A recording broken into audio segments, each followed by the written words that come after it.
रवीश ने जैसे ही पेपर खोला तो वो हेडलाइन देखकर दंग रह गया। आज भी हाईवे पर मर्डर? यार ये तो महीने से हो रहा है। लगता है किसी हाईवे लुटेरों का गैंग है।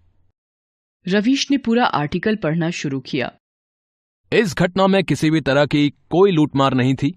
हमारे सूत्रों के हिसाब से वही मौत का संगीत वाले भूतों का काम है। हमारे इस विषय के विशेषज्ञ तांत्रिक आदिनाथ जी। पता नहीं आजकल न्यूज़पेपर वालों को क्या हुआ है। अब ये लोग तांत्रिकों के इंटरव्यू ले रहे हैं। मुझे इन सबके पीछे का राज पता करना ही पड़ेगा। और इसी सिलसिले में रवीश अपने ऑफिस गया। वो एक रिपोर्टर था और उसने डिसाइड कर लिया था कि वो इन घटनाओं पर से पर्दा जरूर फाश करेगा। रवीश ने अपने दोस्त कुमार को भी अपने साथ ले लिया। मुझे तो लगता है कि ये कोई जरूर बड़ा षड्यंत्र है।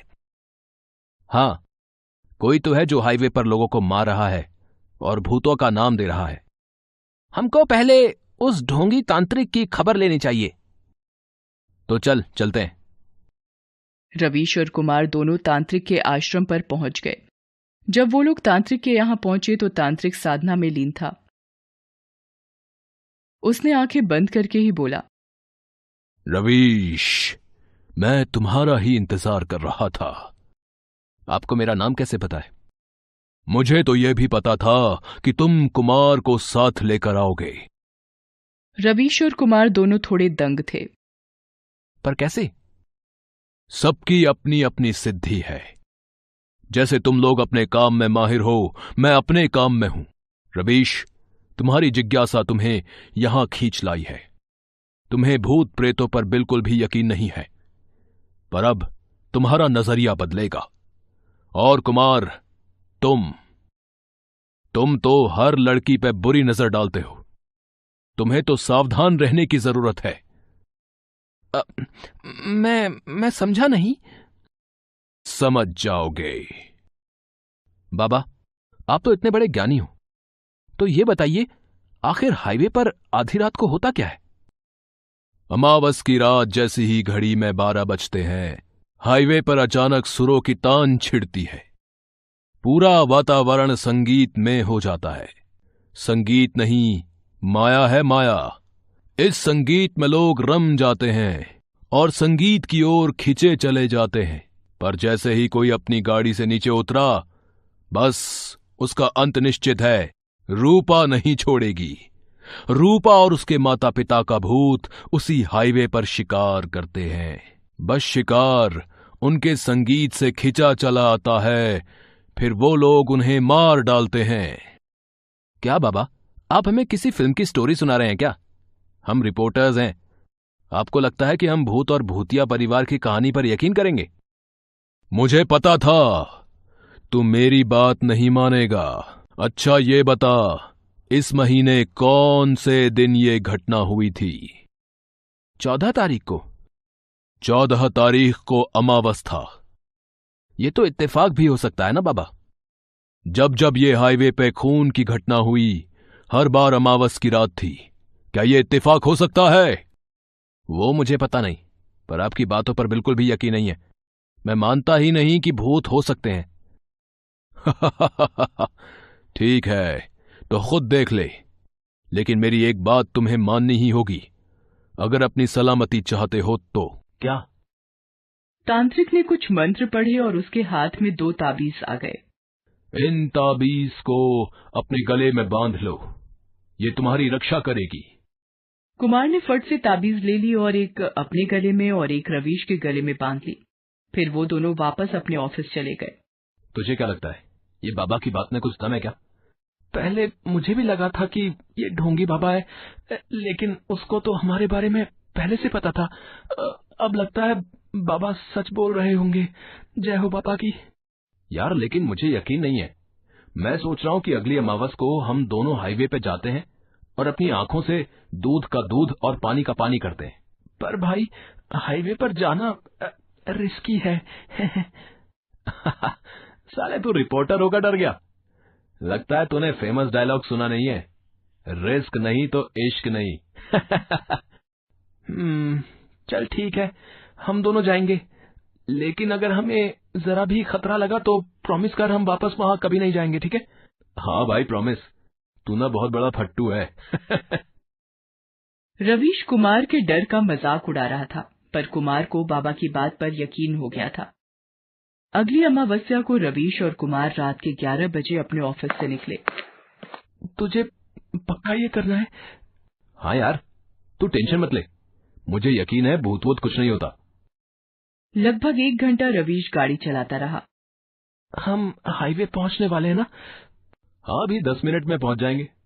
और देख, 12 भी बजने वाले हैं। कुमार को डर लग रहा था। रवीश गाड़ी चला रहा था।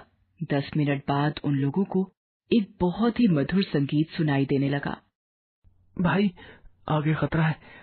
उस बाबा ने सही बोला था, मुझे संगीत सुनाई दे रहा है। सुनाई तो मुझे भी दे रहा है, लेकिन मुझे लगता है ये कोई राजस्थानी संगीतकारों की टोली होगी। शायद वो लोग बीच में रुककर आराम कर रहे होंगे। हाईवे के बीच में कोई क्यों रुककर आराम करेगा? मेरी बात सुन, चल वापस चलते हैं। इतनी दूर आ गए हैं, आज तो मैं सच का पता करके ही जाऊंगा। रवीश कुमार की एक नहीं सुन रहा था। कुछ देर बाद संगीत की ध्वनि ऊंची हो गई और दोनों रवीश और कुमार शांत हो गए। रवीश गाड़ी तो चला रहा था, पर वो अभी सुध में नहीं था, मानो जैसे वो किसी चीज से खिंचा चला जा रहा था। कुमार की आंखें चढ़ चुकी थी। वो संगीत में अपनी मुंडी हिला रहा था। रवीश गाड़ी चलाता रहा और थोड़ी दूर आकर उसने ब्रेक मार दिया। फिर दोनों गाड़ी से बाहर निकले और सड़क के किनारे चलने लगे। वहां 3 भूत संगीत बजा रहे थे और नाच रहे थे। कुमार और रवीश इन्हीं की ओर खींचे चले जा रहे थे। अचानक उन भूतों ने संगीत बंद किया और जोर जोर से हंसने लगे।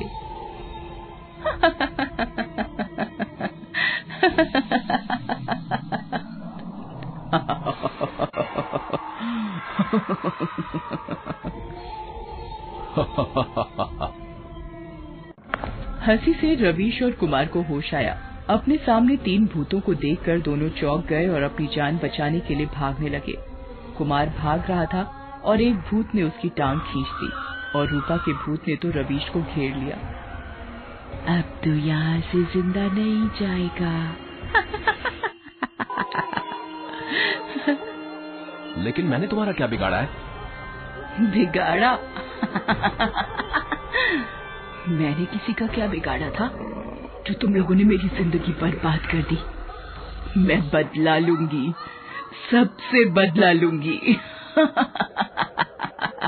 रूपा ने रवीश पर हमला करना चाहा, पर उसके आसपास एक सुरक्षा कवच बन गया और कुमार के आसपास भी। तीनों भूत छटपटा रहे थे। उनको रवीश और कुमार को मारना था, पर वो उन तक पहुंच ही नहीं पा रहे थे। आखिर गुस्से में रूपा का भूत चिल्लाने लगा, कौन हो तुम लोग?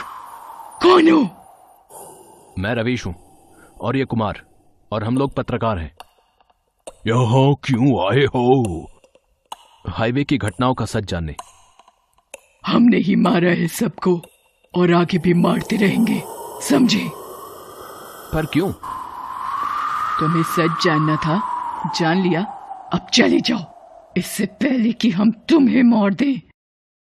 शौक से मार दो, पर मुझे पूरा सच जानना है। रवीश की बातें सुनकर कुमार डर गया। अबे पागल हो गया है क्या? तो चुप। मैं आप लोगों से आपकी कहानी जानना चाहता हूं। मुझे यकीन है आप लोगों के साथ कुछ तो बहुत बुरा हुआ है। आज से 1 साल पहले मैं और मेरे माँ बाबा इस रास्ते से घर लौट रहे थे। हम कलाकार हैं, संगीत के शो करने के लिए अक्सर शहर जाया करते थे। उस रात हमें बड़ी देर हो गई थी और हाईवे पर सुनसान था। तभी हमें एक लॉरी आती दिखी और हमने मदद मांगी।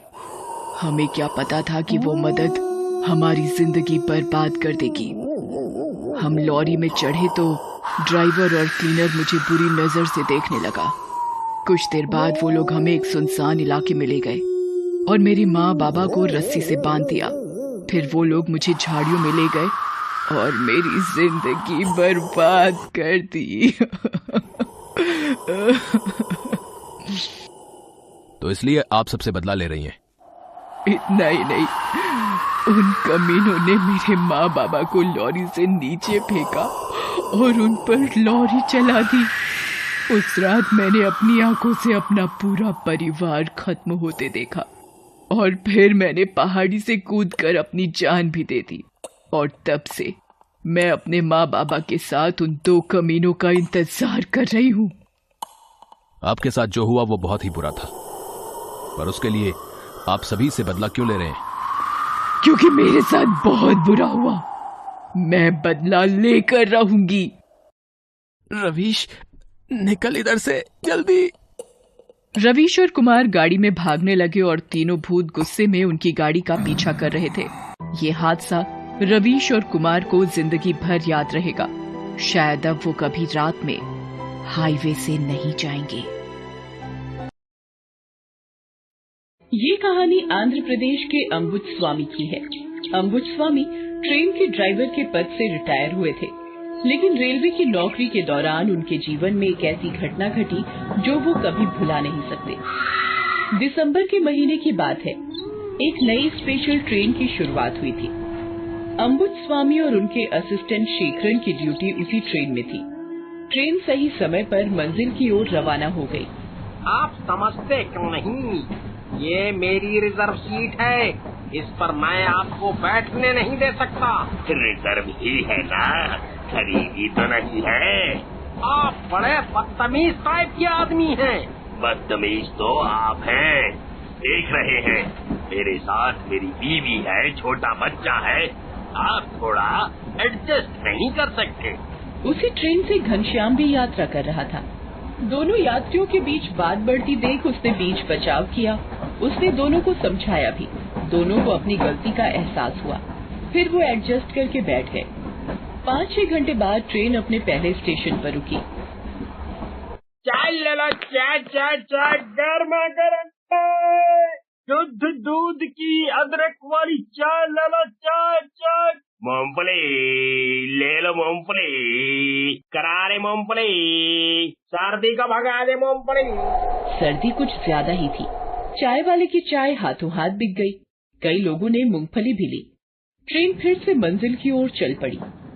काफी धुंध के कारण ट्रेन बहुत धीरे धीरे चल रही थी। अचानक अगले स्टेशन के आने के पहले जंगल वाले रास्ते पर सिग्नल लाल हो गया। अंबुजस्वामी ने ट्रेन रोक दी। धुंध के कारण पहले ही ट्रेन लेट चल रही है, ऊपर से ये रेड सिग्नल है। अयो सर, आगे लाइन क्लियर नहीं होगा। एक काम करो, तुम यहीं रुको, मैं थोड़ा हल्का होकर आता हूँ। आज सर्दी कुछ ज्यादा ही है। अंबुजस्वामी हल्के होकर फिर से ट्रेन में चढ़कर बैठ गए, लेकिन उनका असिस्टेंट शेखरन वहां नहीं था। उन्होंने सोचा कि वो भी हल्का होने गया होगा। अचानक उसे किसी लड़की के पायल की छन-छन की आवाज आने लगी। इतनी रात को ऐसे घने जंगल में पायल की आवाज कहाँ से आ रही है? ए लड़की, तुम इतनी रात को रेलवे ट्रैक पर क्या कर रही हो? चलो जाओ यहाँ से, जाओ। तू मुझे भगाएगा यहाँ से? तेरे जैसे कितने आए और चले गए। चुड़ैल, शेखरन, जल्दी आओ, जल्दी आना शेखरन। बहुत शोर करता है तू। तेरा शेखरन तो गया, अब तू देर मत कर, ट्रेन स्टार्ट कर। लेकिन अभी तो रेड लाइट है, आगे एक्सीडेंट हो गया तो। अंबुजस्वामी को ट्रेन स्टार्ट करनी ही पड़ी। उसके बाद तो ट्रेन बिना किसी रेड लाइट की परवाह किए पूरी स्पीड से एक स्टेशन से दूसरे स्टेशन निकलने लगी। चारों ओर हड़कंप मच गया। अरे ये ट्रेन रुक क्यों नहीं रही? मुझे तो यहीं उतरना है। मुझे भी।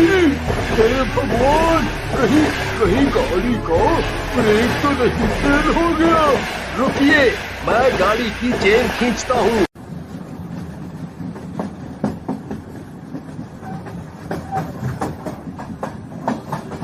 किसी की समझ में कुछ नहीं आ रहा था कि वो क्या करे। ट्रेन भी इतनी स्पीड में थी कि कोई ट्रेन से कूदने के बारे में सोच भी नहीं सकता था।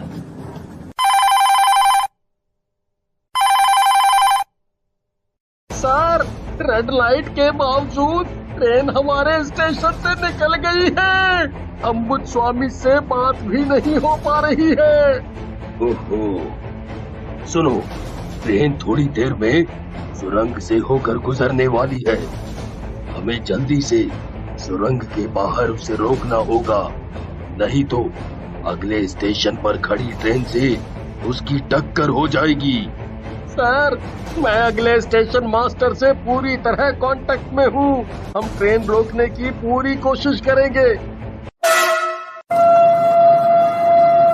तुम्हारा दिमाग तो खराब नहीं हो गया? यही कैसे हो सकता है? सर, मैं सच कह रहा हूँ, ट्रेन सुरंग से बाहर आई ही नहीं। पूरा रेलवे डिपार्टमेंट आश्चर्यचकित था। पूरी मीडिया में ये खबर फैल गई कि ट्रेन सुरंग के अंदर गायब हो गई।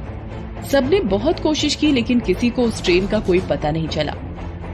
लेकिन 3-4 दिन बाद ही उसी ट्रेन के कई यात्री एक साथ रेलवे अस्पताल के डॉक्टर के पास पहुंचे। सभी के चेहरे पर चोट के निशान थे, लेकिन वो सभी अजीब अजीब सी बातें कर रहे थे। डॉक्टर साहब, हमें बचा लीजिए, नहीं तो हम ट्रेन से गिरकर मर जाएंगे। डॉक्टर साहब, आप ट्रेन की चेन क्यों नहीं खींच रहे हैं? मुझे यहीं उतरना है।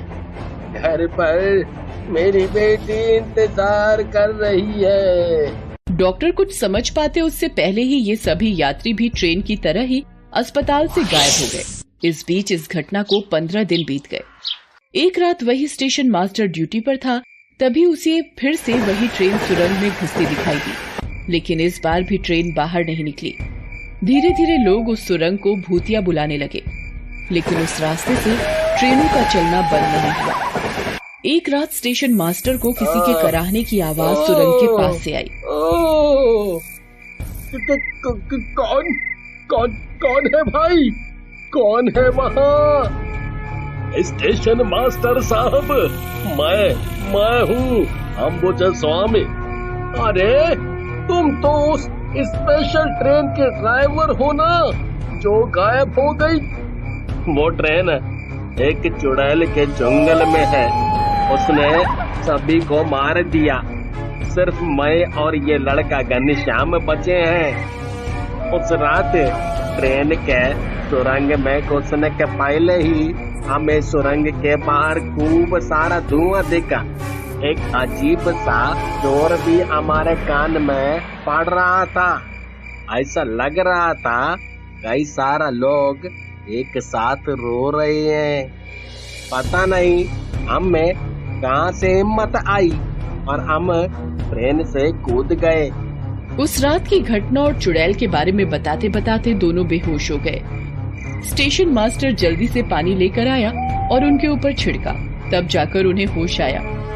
स्टेशन मास्टर जी, आप जल्दी से लालटेन या मशाल और केरोसिन तेल की व्यवस्था कर दीजिए। वो चुड़ैल अब भी इसी सुरंग में है। वो फिर से किसी ट्रेन को गायब करके उसके सारे यात्रियों को मार कर खाना चाहती है। हमें जल्दी से जल्दी उस सुरंग के अंदर ही उसको मारना होगा। स्टेशन मास्टर ने पास के गांव वालों की मदद से सारी व्यवस्था कर ली और फिर सुरंग के दोनों सिरे पर आग लगा दी गई।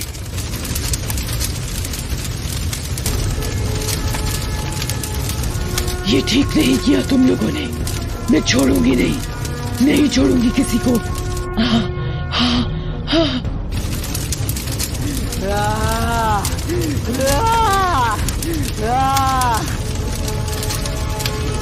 चुड़ैल उस आग में जलकर भस्म हो गई, लेकिन वो सुरंग अब भी भूतिया सुरंग ही है। अभी भी उससे डरावनी आवाज आती है।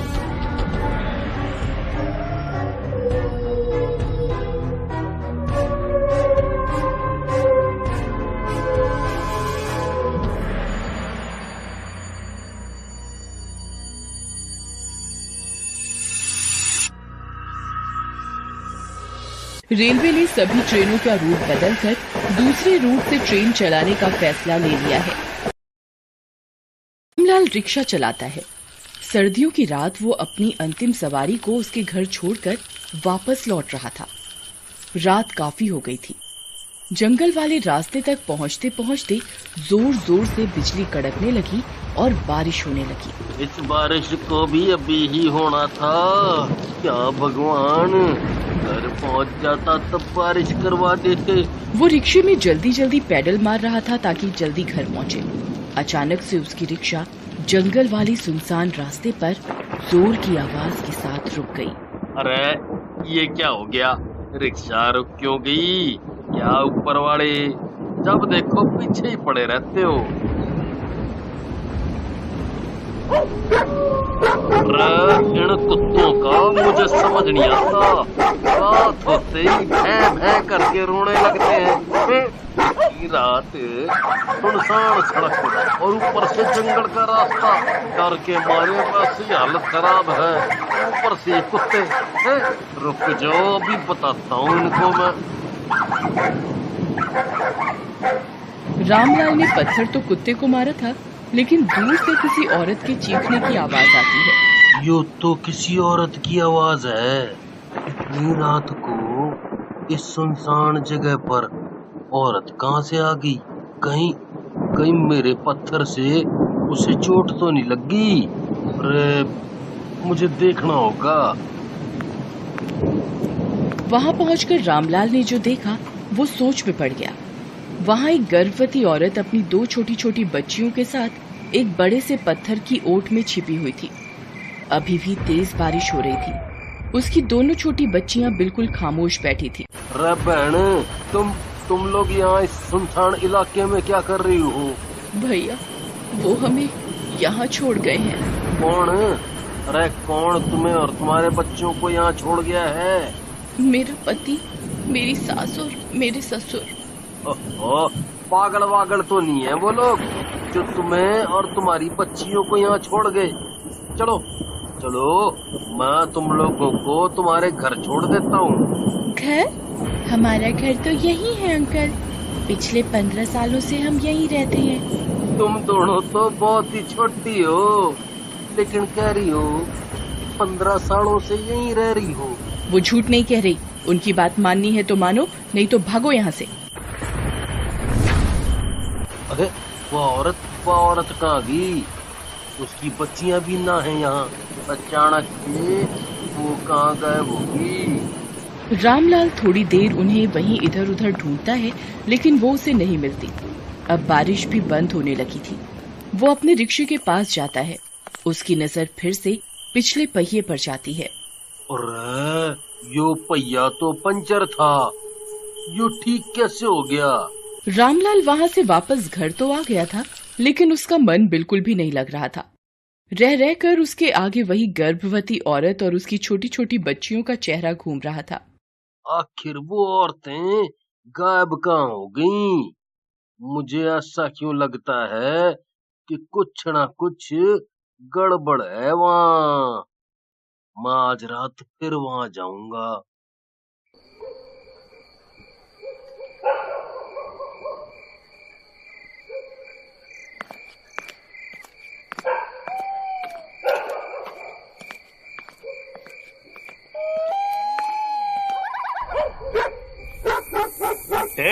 हट यहाँ से, चल भाग। भागता है कि नहीं?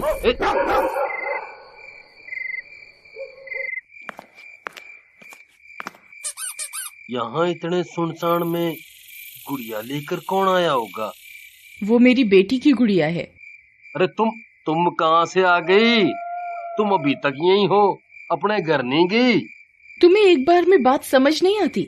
यही है घर हमारा। हम कई सालों से यहीं रह रहे हैं। हमारी गुड़िया हमें दे दो अंकल। देखो, हमने तुम्हारा कुछ बिगाड़ा नहीं है। तुम बार बार यहाँ ना आया करो। अगर उन्हें पता लग गया तो वो तुम्हें भी हमारी तरह मार देंगे। मार देंगे? तुम्हारी तरह मार देंगे? मैं समझा कोनी। तुम लोग तो जिंदा हो। जिंदा? हाँ, जिंदा तो हम ही लोग हैं। मरे तो वो हैं जिन्हें बेटियां बोझ लगती हैं। जिन्हें बेटियां बोझ लगती हैं? अरे तुम कहना क्या चाहती हो? भैया, मेरा नाम शीतल है और ये मेरी बेटियां कोमल और चंचल हैं। आज से 10 साल पहले की बात है। फिर से पेट में तेरे लड़की ही है? कल मुही मर क्यों नहीं जाती तू? 2 बेटियां पहले से ही छाती पर मूंग डल रही हैं हमारी। ऐसा मत कहिए माँ, ऐसा मत कहिए। ठीक ही तो कह रही है माँ। ना जाने कहाँ से ले आई इन दोनों को और हमारे माथे मर दिया, और अब तीसरी को लाने की तैयारी है। हाँ, कल मुही को सब पता था कि इस बार भी इसके पेट में लड़की ही है, तभी तो डॉक्टर के पास जाने से मना कर रही थी। तो फिर क्या सोचा है तूने? मैंने कहा ना, मैं ये बच्चा नहीं गिराऊंगी। तुझे जो कह रहे हैं कर, नहीं तो मार मार कर तेरी वो हालत करेंगे, तेरी आत्मा भी कांप जाएगी। आप जो चाहे कर ले, मैं अपनी बच्ची को नहीं गिराऊंगी। उन जालिमों ने उसकी एक न सुनी। वो उसे लगातार मारते रहे। उसे इतना मारा गया कि उसकी जान ही निकल गई। अरे बेटा, ये कुछ बोल क्यों नहीं रही है? कहीं ये मर तो नहीं गई? माँ, ये तो मर गई। हे भगवान, ये क्या कर डाला तूने? तूने तो इसे मार ही दिया। बंद करिए अपना यह नाटक। मैंने नहीं, हम सब ने मारा है इसे। देखो बेटा, जो हुआ सो हुआ। अब लाश को ठिकाने लगाने की सोच। कहीं पुलिस को पता लग गया तो पूरी जिंदगी जेल में चक्की पीसनी पड़ेगी। ये तो गई, अब इसकी दोनों बेटियों का क्या करना है? उसे भी इसकी माँ के पास भेज देंगे। ये दोनों वहीं खुश रहेंगी। उन दुष्टों ने मेरी बेटियों को खाने में उसी दिन जहर दे दिया। ये दोनों भी नहीं रही। फिर उसी रात हम सभी की लाश को ठिकाने लगाने के लोग निकल पड़े। ये चुपचाप हमारी लाश को यहीं नाले के किनारे ले आए। इन्होंने पेट्रोल छिड़क कर आग भी लगा दिया। लेकिन उस दिन भी जोरों की बारिश होने लगी। ये मुई बारिश कहाँ से आ गई? माँ, यहाँ रुकना खतरे से खाली नहीं है। चलो यहाँ से निकल चलते हैं। कहीं किसी ने देख लिया तो लेने के देने पड़ जाएंगे। तेज बारिश के कारण हमारी लाशें नहीं जली। तब से हमारी आत्मा यहीं भटक रही है भैया। तुम लोगों ने कितना सा है बहन, कितना सा है। पता नहीं लोगों को लड़कियां क्यों नहीं चाहिए। अरे लड़की नहीं होगी तो ये संसार ही नहीं होगा। ये बात उन्हें समझ क्यों नहीं आती? भैया, हमारा एक काम कर दो ना। हमारी आत्मा भी अब तंग आ गई है। तुम हमारा अच्छे से अंतिम संस्कार करके हमें मुक्त कर दो ना। बोलो ना भैया, हमें मुक्त करोगे ना? बोलो ना। रे बहन, मैं तुम्हें मुक्त भी कराऊंगा और जिन्हें कैद में डलवाना है उन्हें कैद में भी डलवाऊंगा। रामलाल ने तीनों का अच्छे से अंतिम संस्कार कर उन्हें मुक्त कर दिया। साथ ही उसने पुलिस वालों को शीतल के ससुराल वालों की सारी कारगुजारी कह सुनाई। पुलिस वाले उन्हें पकड़ कर ले गए। रामलाल जब भी उस रास्ते से गुजरता है तो उसे ऐसा लगता है कि वो दोनों छोटी बच्चियां और शीतल मुस्कुराकर उसे धन्यवाद कह रही हैं। Best buddies. Hello friends, thanks for watching this video. अगर आपको ये वीडियो पसंद आया है तो प्लीज लाइक, सब्सक्राइब, कमेंट्स करें इस वीडियो पर, और हाँ, शेयर करना भी ना भूलें। और भी मजेदार वीडियो देखने के लिए नीचे दिए गए बेल आइकॉन को दबाएं। देखते रहिए बेस्ट बडीज।